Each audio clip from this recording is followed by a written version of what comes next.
Tonight, we're covering the epic and harrowing story of the Battle of Stalingrad, one of the most pivotal and brutal confrontations in human history.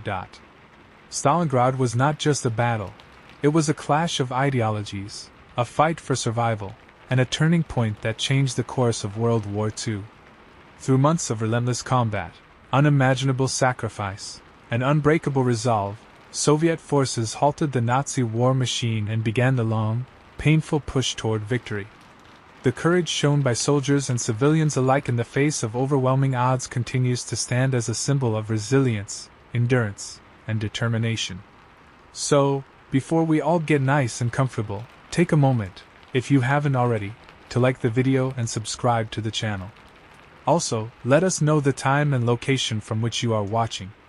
Now, let's get right into our powerful and unforgettable story, and we hope it helps you learn while you sleep.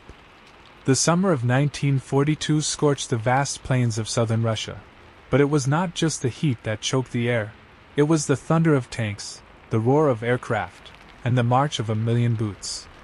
The German Wehrmacht, once again on the offensive, had turned its attention eastward, aiming to deliver a fatal blow to the Soviet Union. Their target was a city on the Volga River, one that bore the name of their enemy's leader, Stalingrad. But the story of the Battle of Stalingrad does not begin in the ruins of the city. It begins a year earlier, in June 1941, with Operation Barbarossa, Adolf Hitler's massive invasion of the Soviet Union. Millions of German troops stormed across the Soviet border, catching Stalin's Red Army off guard. Entire Soviet divisions were encircled, captured, or destroyed. Cities fell like dominoes, and by the end of 1941, German forces stood at the gates of Moscow. But Moscow did not fall. The Soviet winter and fierce resistance halted the German advance.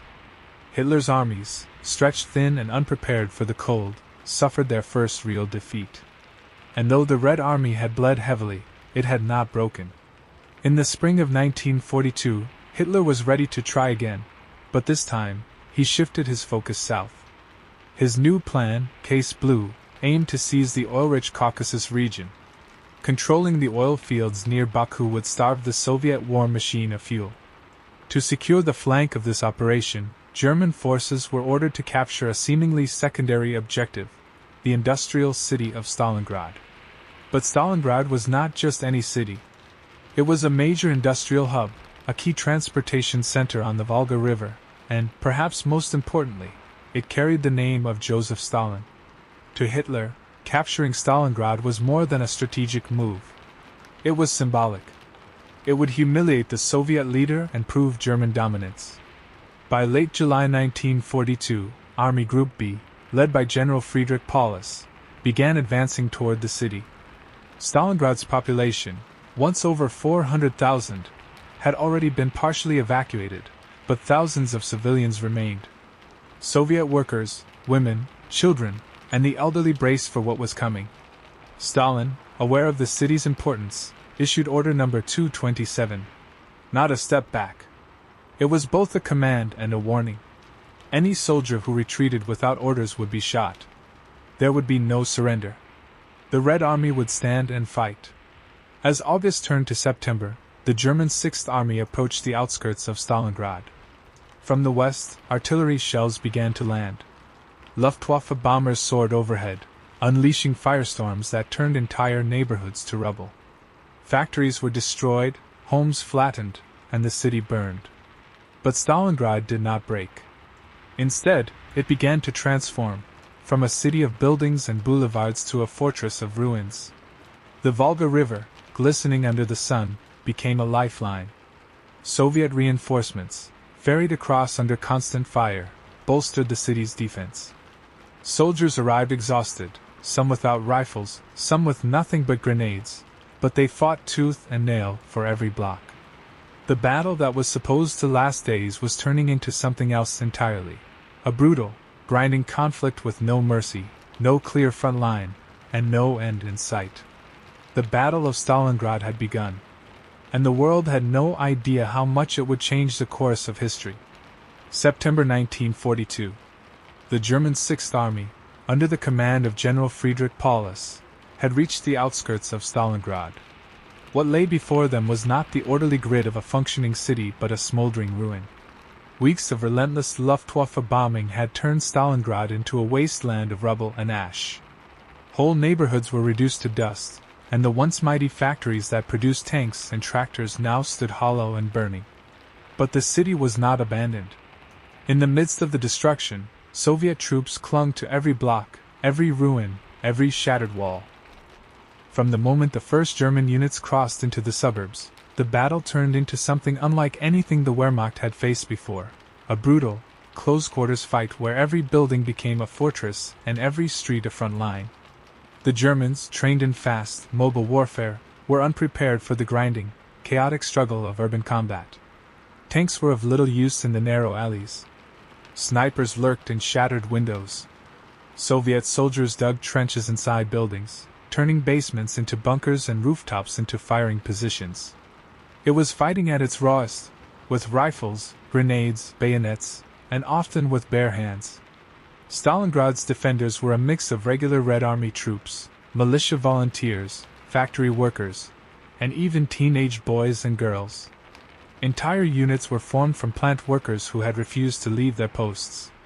They fought in the very factories where they once built weapons, places like the Red October, Barricade, and Tractor Factory, now torn by shell fire and soaked in blood.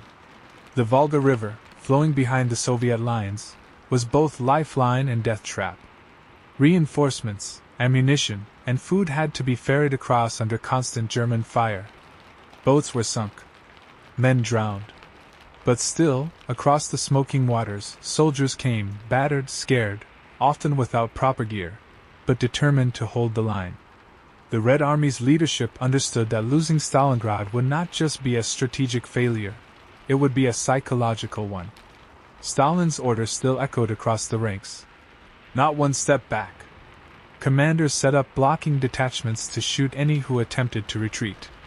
Units were told to hold ground, to the last man. The cost in lives was staggering, but the Soviets did not break. The Germans, confident at first, found themselves bogged down. They captured key points: the train station, parts of the riverbank, sections of the city center, but they could not secure the whole city. Every gain was paid for in blood. A building captured by day could be lost by night. A street block could change hands a dozen times in a week. Morale began to slip. The city's destruction, which Hitler had hoped would weaken Soviet resolve, only seemed to strengthen it. As autumn deepened and temperatures dropped, the battle grew even more vicious. The streets filled with the dead, some frozen where they fell, others buried under collapsing buildings. And through it all, the fighting never stopped. Above the shattered skyline, the blackened shell of Stalingrad stood as a symbol, not of conquest, but of defiance. Hitler had promised to take the city swiftly. Instead, he had walked into a nightmare. And the nightmare was only just beginning. By October 1942, the Battle of Stalingrad had descended into one of the most brutal close-quarter struggles in modern history. The city was no longer a battlefield in the traditional sense. It had become a maze of rubble, fire, and blood. Every house was a stronghold, every floor a battleground, and every stairwell a deadly choke point. German troops, veterans of campaigns across Europe, were shocked by what they encountered. Their previous victories had come through speed and overwhelming force. But here, none of that seemed to work. Progress was measured not in miles or even blocks, but in meters, sometimes just a single room gained after hours of fighting. They began calling it the Rattenkrieg, the Rat War. Inside shattered buildings, Soviet snipers and machine gunners waited silently, hiding among broken bricks and twisted beams. The Germans would clear a floor, only to be attacked from the basement or the roof. Mines and booby traps were everywhere. At times, enemy soldiers fought in adjacent rooms, separated only by thin walls, whispering, listening, trying to guess the next move. One of the most famous defensive positions in the battle was Pavlov's house, an ordinary apartment building turned fortress by Sergeant Yakov Pavlov and his platoon. For nearly 2 months, his small unit held off repeated German assaults, using the building's layout to their advantage, reinforcing windows and turning corridors into kill zones. The position was so well defended that it was said more Germans died trying to take Pavlov's house than were lost in the capture of Paris. Despite such heroism, the situation for the Soviets was grim. The Germans controlled most of the city's west bank and had pushed the defenders into a few narrow strips along the Volga. Supplies were scarce. Food was limited. Ammunition was rationed. The wounded often died where they lay, and corpses froze in the streets. But the will to resist endured. On the German side, frustration mounted. General Paulus was under constant pressure from Hitler to finish the job. The Führer demanded victory, at any cost. He ordered that Stalingrad be taken and held. Retreat was unthinkable. Even as German losses mounted and units were drained of strength, there was no turning back. The city had become a symbol of prestige and obsession. Meanwhile, Soviet Commander General Vasily Chukov, leading the 62nd Army, adapted his tactics to the chaos. He encouraged hugging the enemy, keeping Soviet troops as close to German lines as possible so that German artillery and air support couldn't be used without risking friendly fire. It was a brutal, desperate method, but it worked. Above them, Soviet snipers played a deadly game. Men like Vasily Zaitsev, a former hunter from the Ural Mountains, became legends. Zaitsev alone was credited with over 200 confirmed kills. His ability to outwit German sharpshooters and instill fear into the enemy made him a hero, not only in Stalingrad but across the Soviet Union. By late October, the city had become a tomb of steel and stone. The daily rhythm of life was reduced to survival. Water was drawn at night under sniper fire. Soldiers fought with knives, entrenching tools, and bare hands. Civilians still hiding in basements clung to life in darkness, the sounds of gunfire and explosions echoing overhead. The Germans believed they were wearing the Soviets down. They believed the city was close to collapse.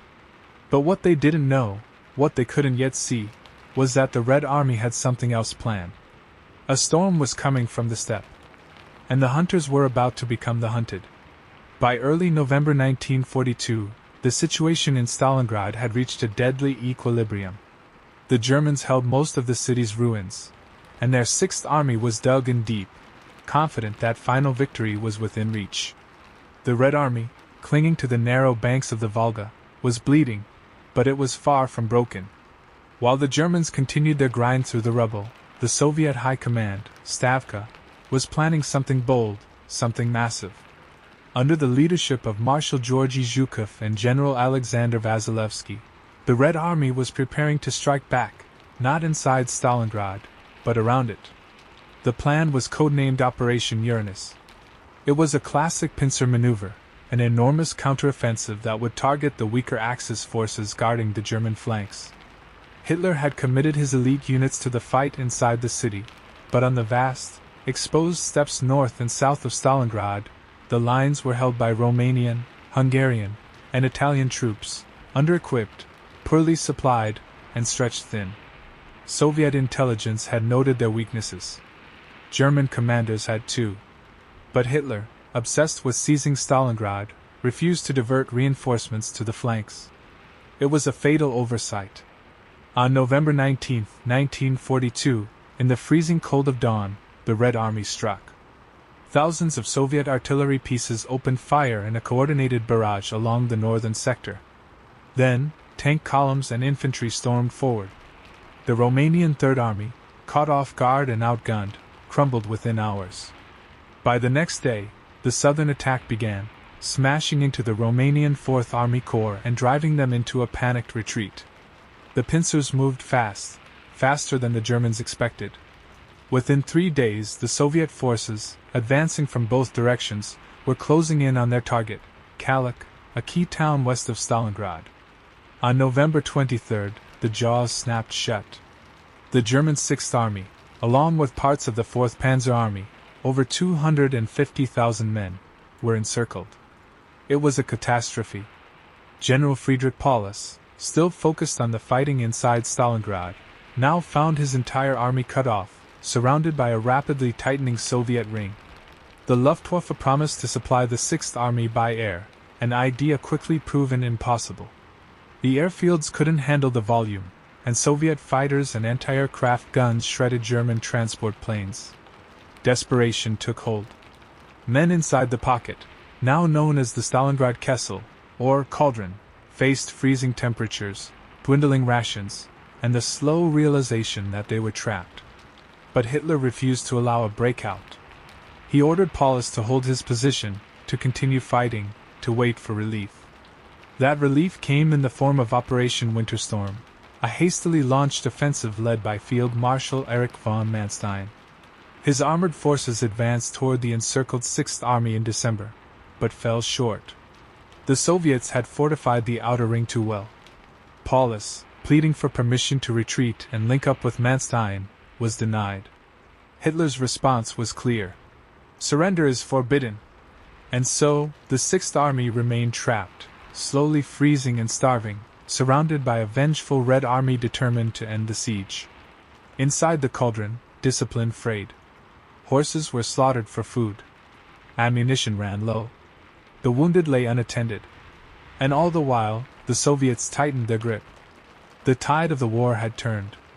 Stalingrad was no longer just a battle. It was becoming a symbol of hubris, of sacrifice, of defiance. And soon, it would become the graveyard of a German army. As 1942 turned into 1943, the winter deepened its grip over Stalingrad and the surrounding steppe. Snow blanketed the ruins, ice crusted over the Volga River, and the temperature plunged to -30°C, -22°F. The German Sixth Army, now fully encircled in the Stalingrad cauldron, was dying, not from bullets alone, but from cold, starvation, and despair. The Luftwaffe had promised to resupply the trapped army by air. But the effort quickly fell apart. Soviet fighters controlled the skies. Anti-aircraft guns lined the perimeter.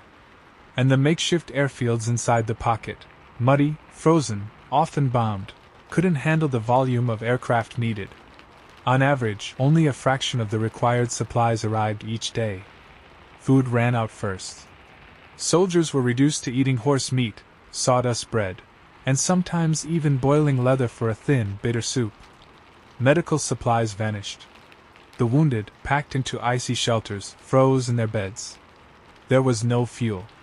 No winter clothing. Many German troops had arrived in Stalingrad with summer uniforms. Now they suffered from frostbite, trench foot, and hypothermia. Inside the city, the fighting never stopped. The Soviets, reinforced and now on the offensive, launched coordinated assaults to reduce the pocket from within. General Vasily Chukov's 62nd Army, once barely holding on, now pressed forward, block by block, street by street. Snipers, artillery, and storm groups drove deeper into the German-held sectors. But the German soldiers continued to fight, out of duty, fear, or hopelessness. The sense of betrayal grew. Many knew that Operation Winterstorm, Manstein's rescue attempt, had failed. There would be no breakout. Still, Hitler refused to allow surrender, insisting the Sixth Army hold on to the last man. In late January 1943, Soviet forces divided the pocket in two, splitting the Sixth Army into a northern and southern half. The chain of command disintegrated. Entire German regiments were cut off from each other. Starving, freezing, and surrounded, discipline crumbled. Rumors of cannibalism surfaced. Officers attempted to maintain control, but it was clear, the end was near. On January 30, 1943, Adolf Hitler promoted Friedrich Paulus to Field Marshal, a clear signal. No German Field Marshal had ever surrendered in history. It was a command to die fighting, or take his own life. But Paulus, hollow-eyed and defeated, made his decision. On January 31st, he surrendered the southern portion of the Sixth Army. 2 days later, on February 2nd, the remaining German forces in the north, those who had not already frozen, starved, or fallen in combat, laid down their weapons.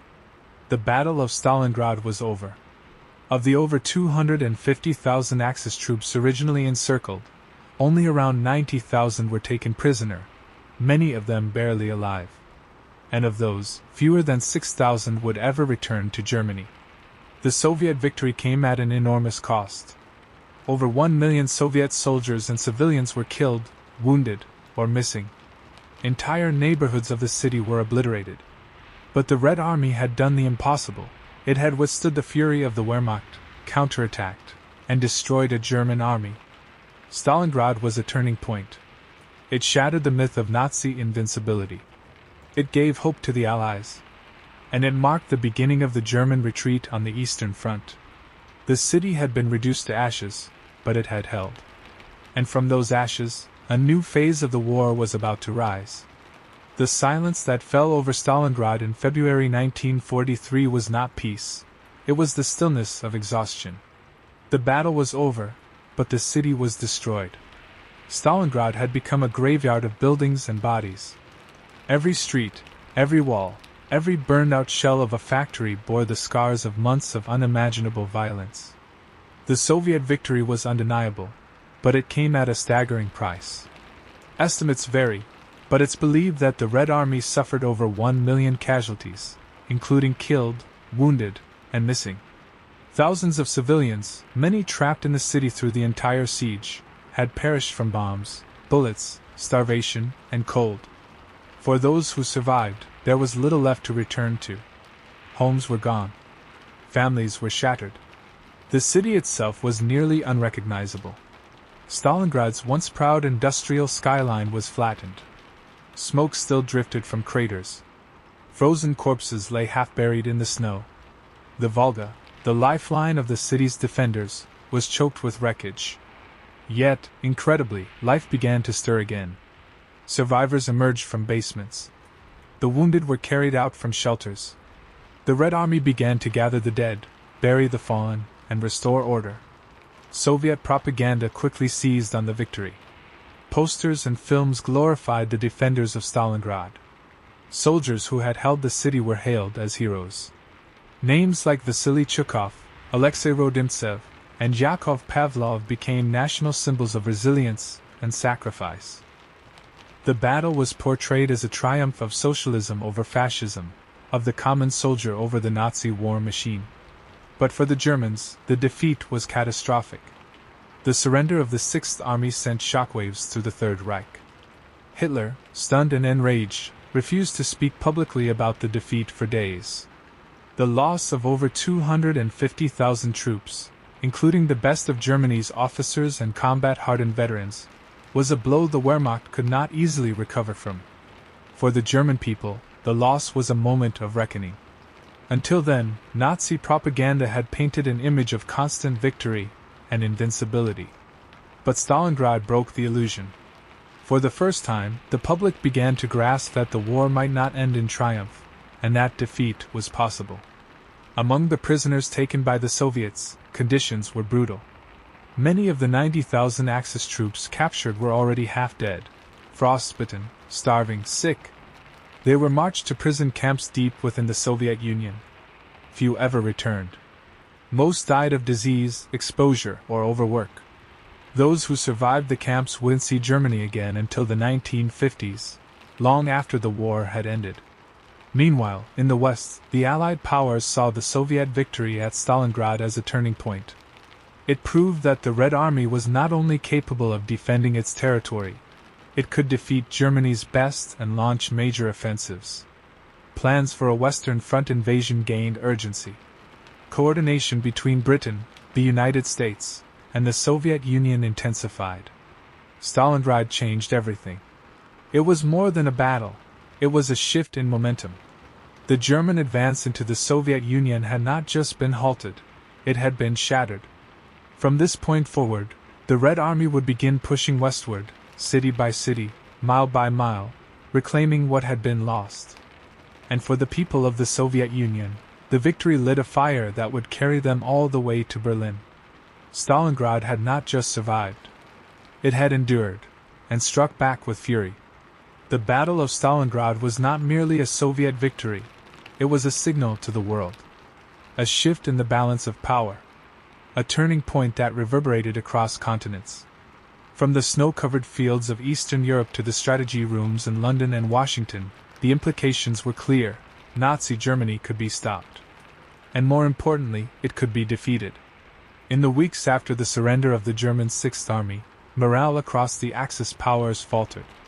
The myth of German invincibility, built over years of rapid, sweeping victories, had been broken. For the first time, Hitler had gambled everything on a single battle, and lost. The psychological impact on German commanders was profound. Officers began to question Hitler's judgment, though few dared say so openly. Field Marshal Manstein's failed rescue attempt had already exposed how dangerously overextended the Wehrmacht had become. Supplies were thin. Manpower was stretched. And the Eastern Front was now too long to defend with the same ruthless efficiency that had characterized the early years of the war. Meanwhile, the Soviet Union, bloody but defiant, was preparing to push forward. Joseph Stalin, who had once been cautious in his military strategy, now grew bolder.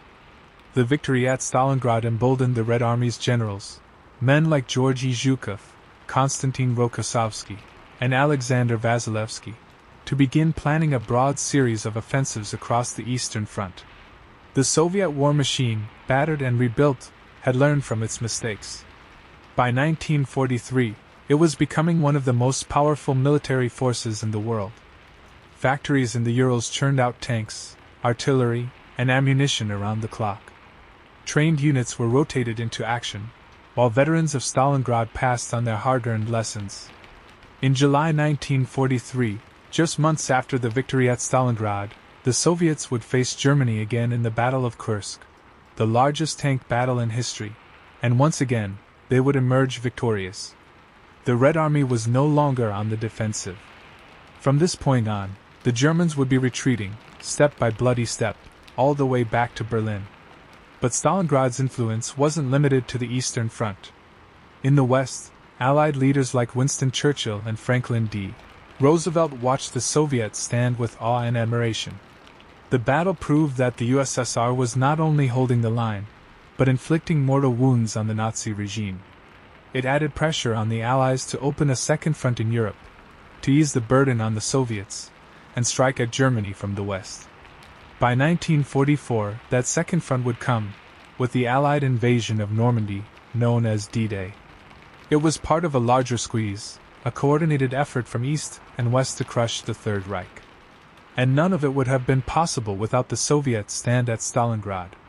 The battle also influenced the hearts and minds of occupied peoples. Resistance movements across Europe found renewed strength. In France, Yugoslavia, Poland, and beyond, partisans looked to Stalingrad and saw hope, the proof that tyranny could be fought and beaten. And yet, for all its significance, the cost of Stalingrad was staggering. More than 2 million men had fought on both sides. Casualties were immense. Entire divisions were annihilated. Families were shattered. A generation of young men, German, Soviet, Romanian, Hungarian, was buried beneath the snow or burned in the rubble. But the battle had served its brutal purpose. It was the moment when the tide turned, not just for the Red Army, but for the entire world. And history would never forget it. As the world began to understand the scale of the Battle of Stalingrad, what often got lost in the numbers and strategy were the human stories. The individual moments of courage, suffering, and survival within the horror. Behind every bombed-out street, every frozen trench, and every whispered order was a human life struggling to endure. Inside the Stalingrad cauldron, German soldiers faced unimaginable conditions. Letters recovered from fallen or captured soldiers reveal a growing sense of doom. Many rode home with the false optimism they were told to maintain. "We're holding on, help is coming, we'll be home by Christmas." But behind those words were desperation and cold that cut deeper than any wound. Some tried to survive by sheer will. Others by faith. A few by luck alone. Rations, when they came, were barely enough to sustain life. Soldiers shared crusts of bread, counted their remaining bullets, and waited for orders that never arrived. They scavenged what they could, from wrecked supply dumps, dead comrades, even local homes, though most buildings offered nothing but broken walls and haunting silence. Field Marshal Paulus, locked in his command bunker, was increasingly isolated, both physically and psychologically.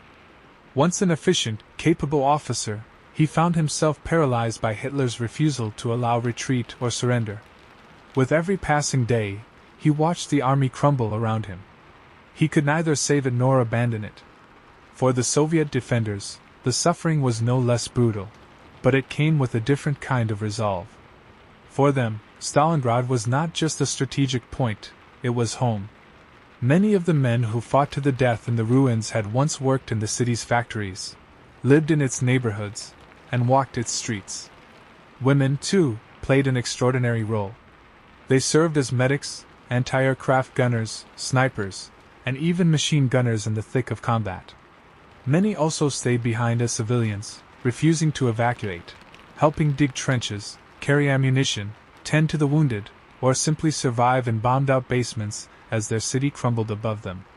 One famous example was Lyudmila Pavlichenko, a Soviet sniper and one of the deadliest in history, though she fought elsewhere during the war. But her story echoes that of Vasily Zaitsev, the sniper who became a legend during Stalingrad, killing over 200 enemy soldiers, including elite German sharpshooters, and inspiring a city under siege. And there were countless unnamed heroes, soldiers who held stairwells with knives and Molotov cocktails, medics who crawled into gunfire to save a comrade, civilians who risked everything to bring a wounded soldier a drink of water. Among the German troops, too, were acts of quiet bravery, soldiers who shielded fellow wounded, who refused to abandon friends, who faced their fate with grim dignity. These were men caught in a war they could not control, commanded by a leader who had placed pride above survival. The human cost of Stalingrad cannot be understood in maps or military reports. It is felt in the eyes of survivors, in the silence of mass graves, in the memory of a city that was almost erased. It was a battle fought not just with rifles and tanks, but with hunger, exhaustion, and an unbreakable, or tragically broken, will to live. For those who endured it, Stalingrad was not a chapter in a textbook. It was a nightmare they would carry for the rest of their lives. And yet, in those ruins, something greater than destruction was born: resilience, sacrifice, and a reminder that even in the darkest of times, the human spirit can still endure. In the years after the guns fell silent, the story of Stalingrad became more than just a record of military strategy or battlefield tactics. It became a legend, one that would shape the memory of World War II for generations. The ruins of the city were rebuilt, but the scars of what had happened there were etched deep into the hearts of those who survived, and into the identity of the Soviet Union itself. For the USSR, Stalingrad was sacred. It was hailed as the ultimate symbol of Soviet resilience and sacrifice. The city where the Red Army had not only halted the Nazi advance but turned the tide of the entire war. Stalin used the victory to bolster national morale and solidify his image as a wartime leader. The defense and victory at Stalingrad were featured in films, books, paintings, and grand parades. Streets and cities across the Soviet Union were renamed in its honor. Medals were minted. Survivors were celebrated, and often used as examples of Soviet strength and loyalty. A towering memorial complex would eventually rise on Mamayev Kurgan, the hill that had been bitterly contested during the battle. At its center stands "The Motherland Calls," a colossal statue of a woman with sword in hand, her mouth open in a cry of defiance. It became one of the most powerful war monuments in the world, not just in size, but in symbolism. But Stalingrad's legacy was not simple. For many veterans and civilians, the city was not just a symbol of glory, it was a place of loss. Many of those who survived never spoke about what they had seen or done. Some carried guilt. Others carried grief. For German soldiers who lived through the battle and the prison camps that followed, the memory of Stalingrad was one of betrayal and abandonment. They had fought for their lives, obeyed their orders, and then been left to die. In West Germany, Stalingrad became a painful symbol, the moment when loyalty to the Führer had led to disaster. Books like The Forgotten Soldier and Stalingrad, The Fateful Siege would eventually bring personal stories to light. In time, even former German generals acknowledged that the battle had been lost not only on the battlefield, but in Berlin, through pride, poor planning, and a refusal to retreat. In Russia, the memory of the battle lived on in multiple layers. For the state, it remained a point of pride. For families, it remained a source of sorrow. As years passed, the veterans grew older, the monuments grew taller, and the world changed. But the battle never faded from the national consciousness. In the modern era, the name of the city itself changed, from Stalingrad to Volgograd, part of the Soviet Union's efforts to de-emphasize Stalin's cult of personality after his death. And yet, even today, on certain holidays and anniversaries, the city reclaims its historic name, if only symbolically, to honor the sacrifice made there. Globally, military historians still study Stalingrad for its lessons, the perils of overreach, the limits of air power, the cruelty of urban warfare, and the endurance of morale under impossible conditions. But beyond the tactics and logistics, the battle teaches something deeper, that in war, the human cost always exceeds the numbers. Millions fought. Millions died. But in Stalingrad, the world witnessed something rare, a moment when history shifted. When one city's stand became the axis on which the Second World War began to turn. And as the years stretched on, the echoes of Stalingrad remained, not just in textbooks or documentaries, but in memory, in mourning, and in the quiet pride of those who endured the fire.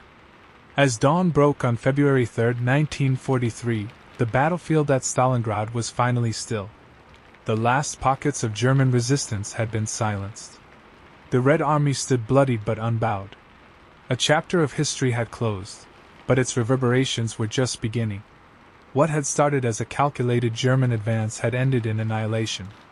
The Sixth Army, once the pride of Hitler's Wehrmacht, was gone, its soldiers either dead, captured, or scattered across frozen steppes. Over 2 million men had been killed, wounded, or captured during the battle, making it one of the bloodiest confrontations in the history of warfare. The Battle of Stalingrad was not merely a Soviet victory. It was a profound turning point, strategically, psychologically, and morally. It changed the course of World War II, forcing Nazi Germany into a permanent retreat on the Eastern Front. From this point on, the Red Army would press westward, liberating city after city, village after village, until the Soviet flag flew over the ruins of Berlin in 1945. But the story of Stalingrad is not just about military triumph or tactical brilliance. It is about human endurance. It is about Soviet soldiers fighting for every brick, every staircase, every room. It is about civilians surviving in cellars while the sky burned above them. It is about snipers waiting in silence, medics crawling through fire, children delivering water and bullets. It is about men who refused to give up, even when surrounded, starving, and forgotten. It is about how one city, shattered, encircled, burned, stood its ground against one of the most powerful war machines the world had ever known. And in doing so, it broke that machine. For Germany, Stalingrad marked the beginning of the end. The defeat shattered the aura of invincibility that had followed the Wehrmacht since the fall of France. It proved that Hitler's strategies were fallible, and that blind loyalty to his commands would lead to disaster. For the Soviet Union, Stalingrad became a symbol of pride, of sacrifice, and of ultimate redemption. The Red Army had withstood the worst the enemy could throw at them, and emerged stronger. The people of Stalingrad were awarded the title Hero City, and its defenders became legends. The ruins were cleared. The factories rebuilt. The city, reborn as Volgograd, would rise from the ashes. Today, it stands not only as a living city but as a memorial, a testament to what was endured and what was overcome. Tourists walk the rebuilt streets. Veterans weep at the eternal flame. Mothers teach children the names carved into stone. And on the windswept heights of Kurgan, the statue of the motherland still raises her sword high, reminding the world of the price paid for freedom, and the strength of a city that refused to fall. The Battle of Stalingrad was more than a turning point in a war. It was a moment in history when everything hung in the balance, and it was decided not by machines or ideologies, but by people. People who fought, suffered, and died so that their land would not be taken, their homes would not be lost, and their story would not end. Stalingrad endures not just in history books, but in memory. And so long as the world remembers the city, the battle, and the sacrifice, Stalingrad will never fall again.